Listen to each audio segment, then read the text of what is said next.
I know, I'm sorry. Am I ruining it for you?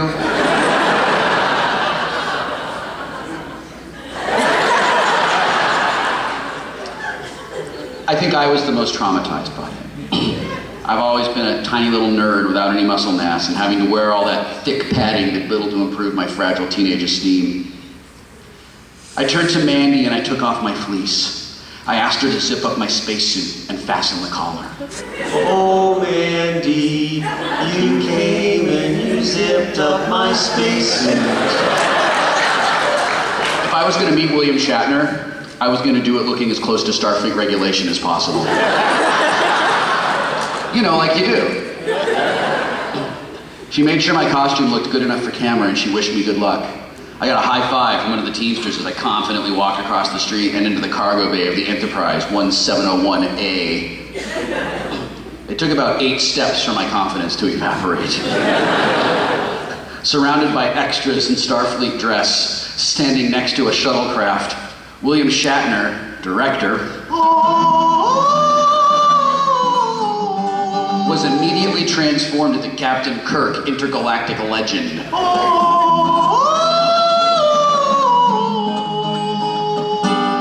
I was transformed from Wil Wheaton, fellow actor and mature film industry professional, into Wil Wheaton, the drooling fanboy and Star Trek nerd.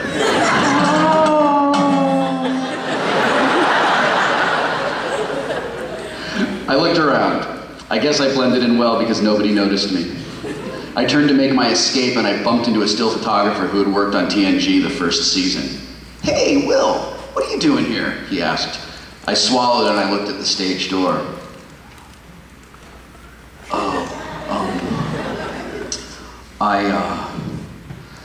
I just came over to look and leave.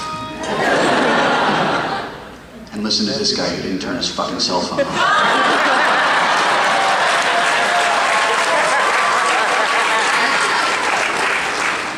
Which is funny because back then cell phones were the size of this mic. I mean, monitor. That's a monitor. That's what it's called. It's fucking second Sunday. I shuffled my feet and I began to move back toward the familiarity of my own spaceship. "Well, as long as you're here, you should come and meet Mr. Shatner." No. Mr. Shatner? Who is this Mr. Shatner you speak of? There's no Mr. Shatner here. Is he standing next to Captain Kirk? He turned toward Captain Kirk and he called out, "Hey, Bill, come here a second." My heart began to beat rapidly as he turned toward us. Captain Kirk looked right at me. I froze. He gave his book to someone and began to walk in our direction. I involuntarily straightened my back and sucked in my stomach. He didn't do the same. My muscle suit felt tight and awkward around my arms and my chest. Within seconds, he was standing next to us. He was about my height, looked a little heavier than he did on television.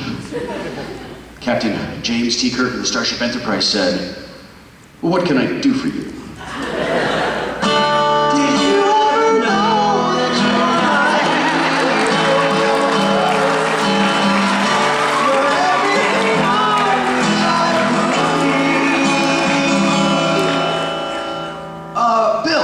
This is Wil Wheaton. He's part of the cast of Next Generation, and he would like to meet you.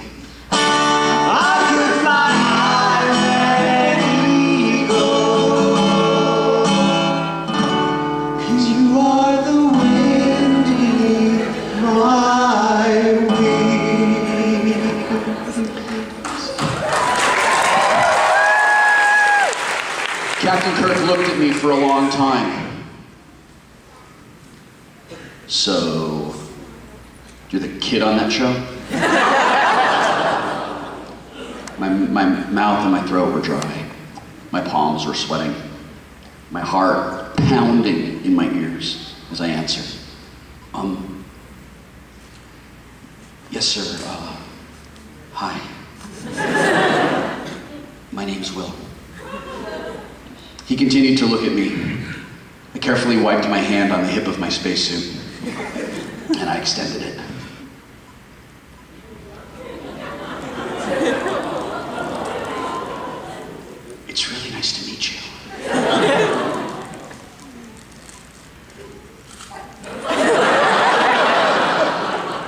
he didn't take my hand.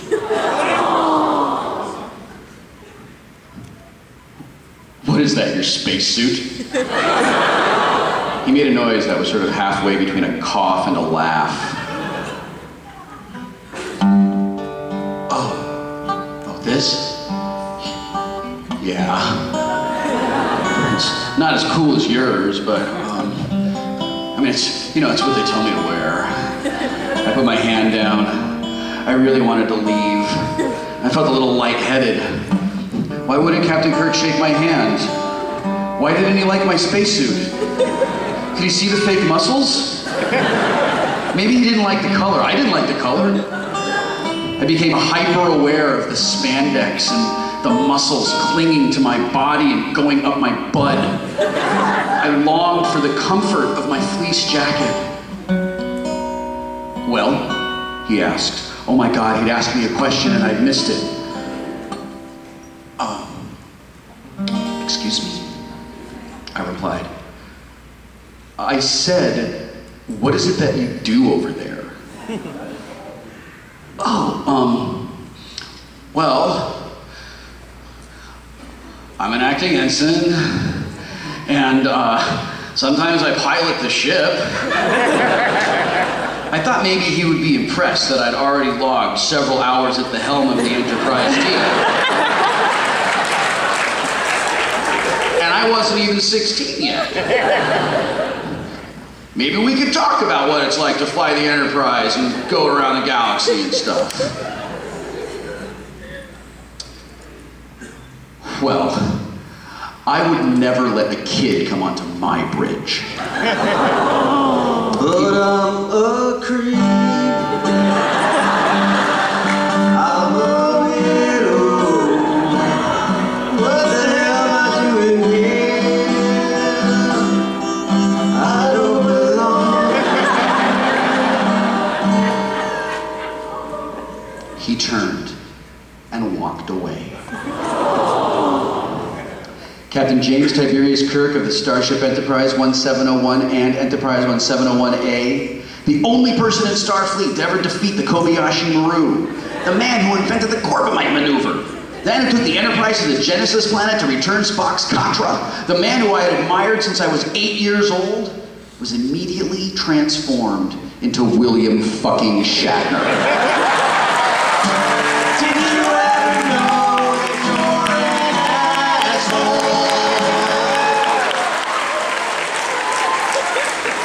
I bit my lip and I turned to say goodbye to the still photographer who had made the fateful introduction. But he had vanished as well. Thanks, Dick. I walked back to my own stage with my head down, avoiding eye contact the entire way. When I got to the entrance, I found Mandy and I asked her to unzip my costume so I could put my fleece back on. As she unzipped the back, she said, "Did you get to meet William Shatner?" Yeah, I didn't want to let on that I was upset. "What's wrong?" she said. She handed me my fleece jacket, concern in her eyes. Well, I hesitated. Because if I said it out loud, then that would make it real.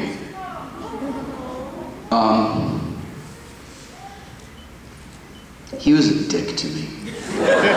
Oh, Mandy, turns out that Bill Shatner's a dickhead. Her eyes widened and she gasped. "What?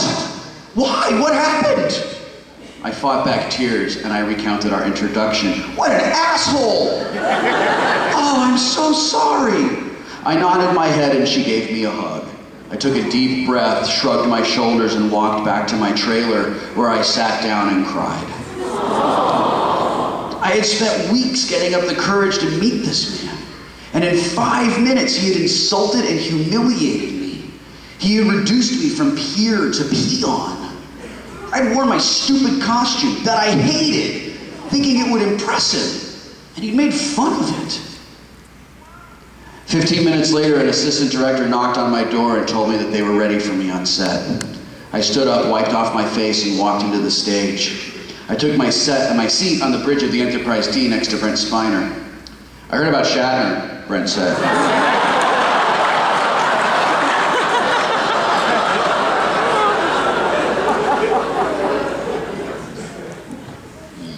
You did? Yeah. You know he wears a toupee, right?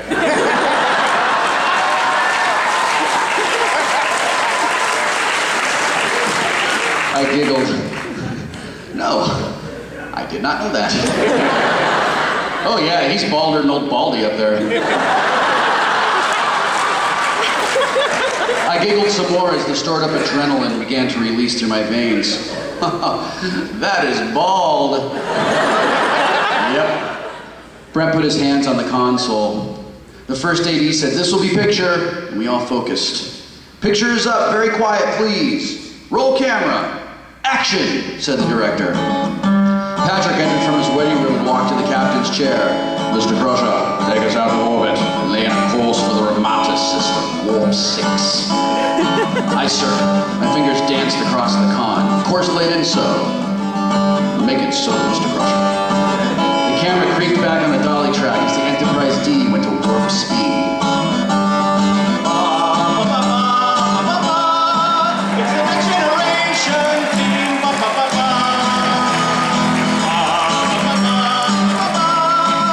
the next generation of Star Trek.